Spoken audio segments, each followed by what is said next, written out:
Great. Well, our first speaker for this set of two is Stephen Clarke, and he's going to be talking to us. His presentation is excitingly entitled Evolution or Extinction, The Choice Facing IM, a Manifesto for Change. Stephen is currently a virtual CDO and information data management consultant. He's originally from the UK and has worked in senior information and data management roles across the New Zealand public sector for the last 15 years. His most recent role was Chief Archivist after moving on from his role of Chief Data Officer at the NZ Transport Agency. He's known as a standards expert and has developed standards for information management for Australia, New Zealand and ISO. And as an anthropologist, Stephen understands human systems, and as a technical expert, he understands information systems. So it's all about getting technology to connect these two systems to get the right information to the right people at the right time, and that's his professional goal. So yeah, please join me in welcoming Stephen for this first lightning talk.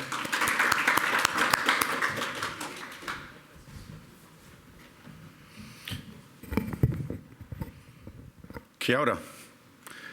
Ko Stephen Clarke, toka waingawa. I've only got 15 minutes, so I'm going to get straight onto it.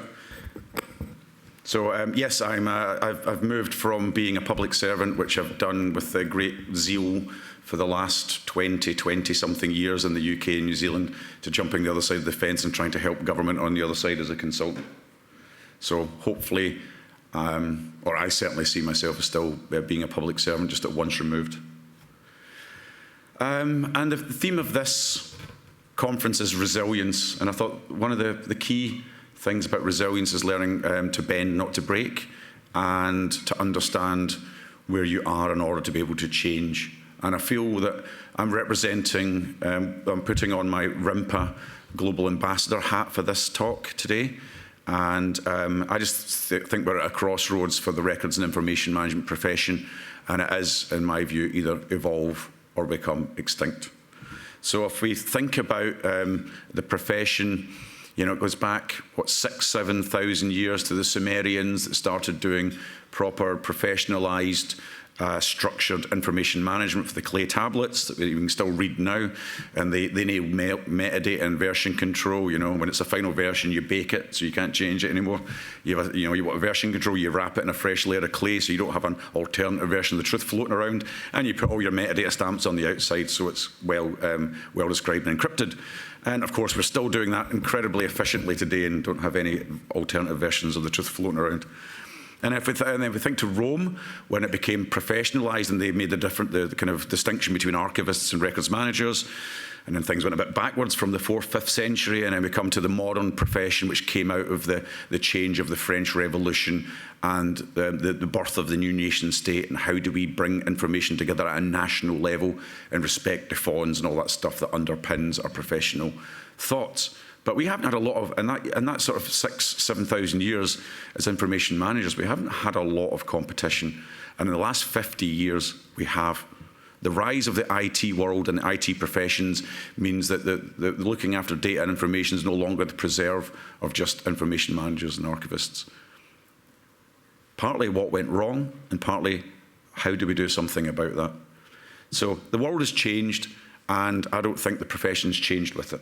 And I genuinely don't think our profession has really made the jump from the paper paradigm into the digital native environment. And we don't speak the language of our partners. We don't speak ITIL, we don't speak service delivery, lifecycle, etc., etc. So what can we do about that?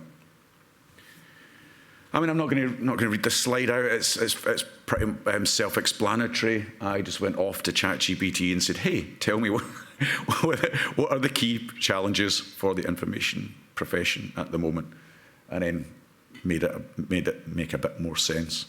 But I just thought, well, you know, if you can't beat them, join them. And I looked at it, and you know, this is all stuff that we all know, right? None of this is kind of earth-shattering or groundbreaking stuff. But I do think in aggregation, it does present us with, I think, an existential threat to the future of our profession. And I'm not sure that we're evolving. I think I'm seeing a bit of an extinction going on. So what we're going to do about it I think we need to change the way we think about ourselves and change the way that we present our services and our benefits portfolio out to our customers and how we engage with our professional colleagues. Again, I'm not going to read them out, but you can see from the principles that I'm putting forward, they're all very positive.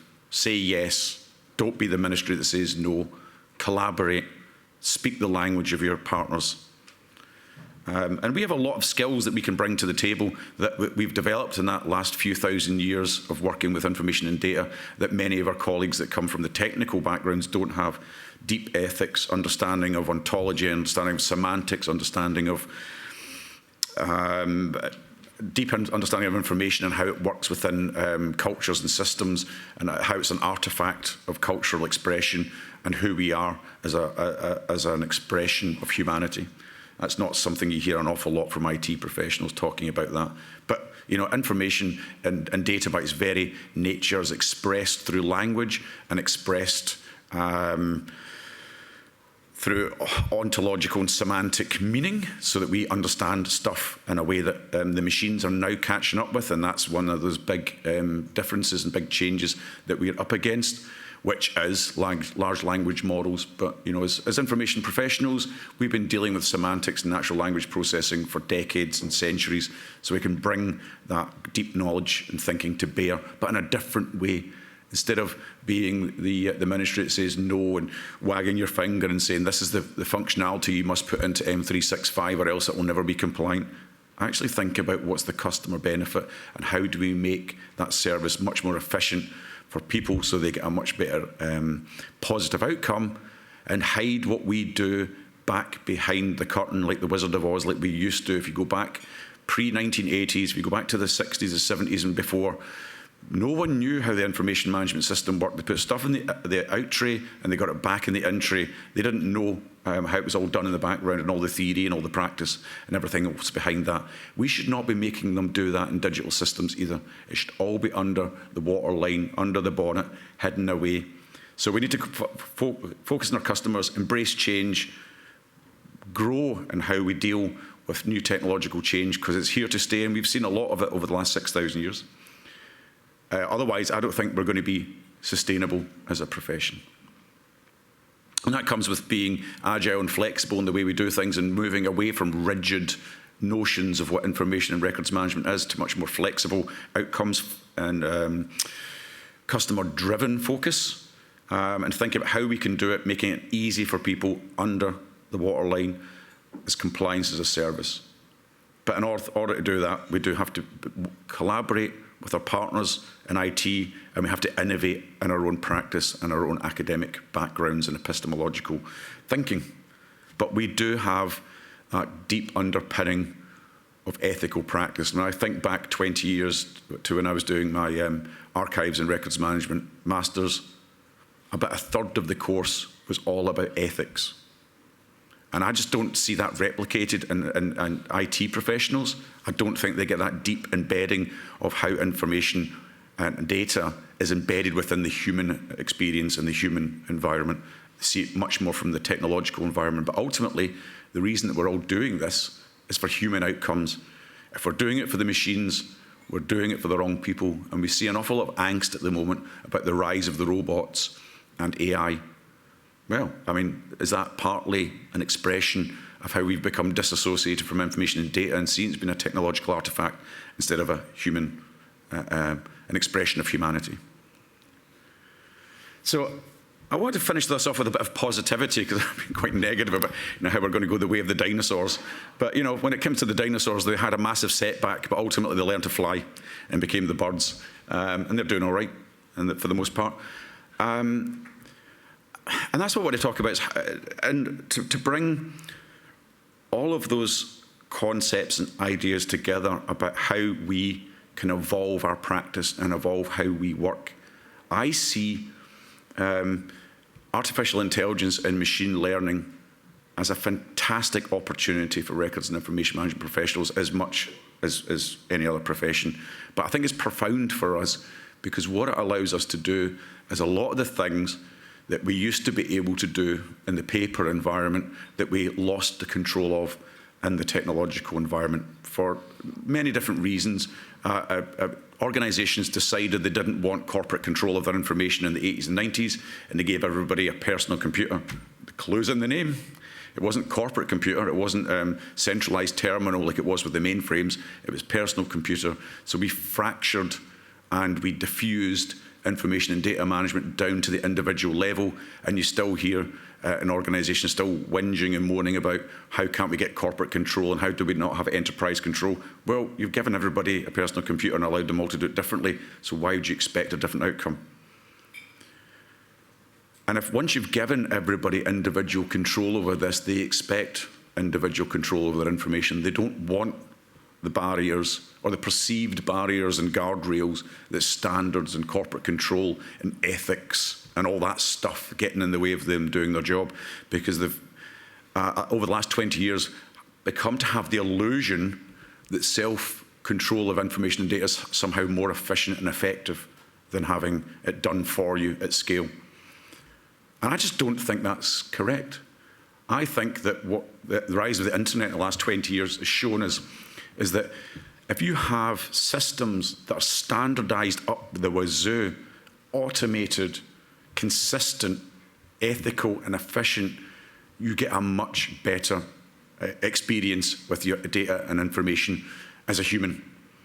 And I use the example of the internet, and you don't get anything much more standardized than that.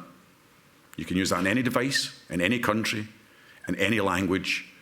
And the W3C standards and all the other standards and all the technical standards sit behind it are rigidly enforced, even to the point of the content itself. And Google has cornered the market in that. And if you don't set your metadata and your descriptive standards and the way you work to Google search algorithms, you don't exist. You just don't come up with the searches and you don't exist.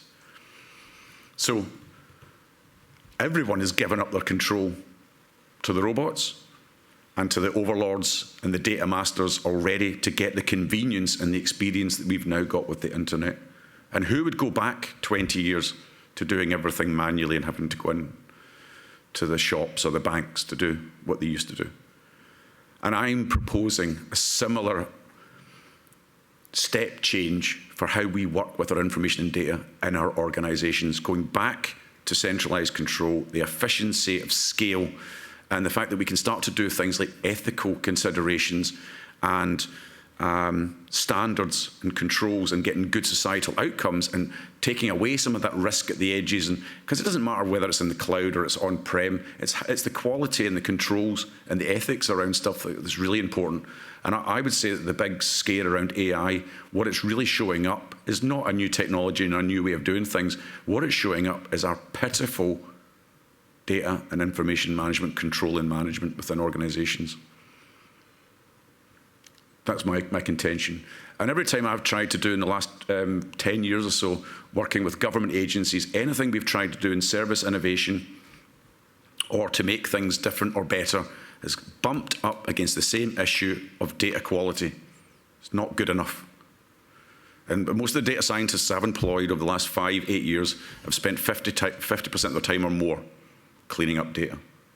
So for me, we need to move to a world where we use ethical AI to identify strong use cases, so we're not running away and giving up our control to the machines again, that we do this as a considered corporate strategy, and we do it as a government, and we do it as agencies, and we think about it, and we don't rush off and just do things in the short term. To the previous point, the long-term unintended consequences of fixing short-term problems could be an existential threat, and with AI, it could even be an existential threat to humanity.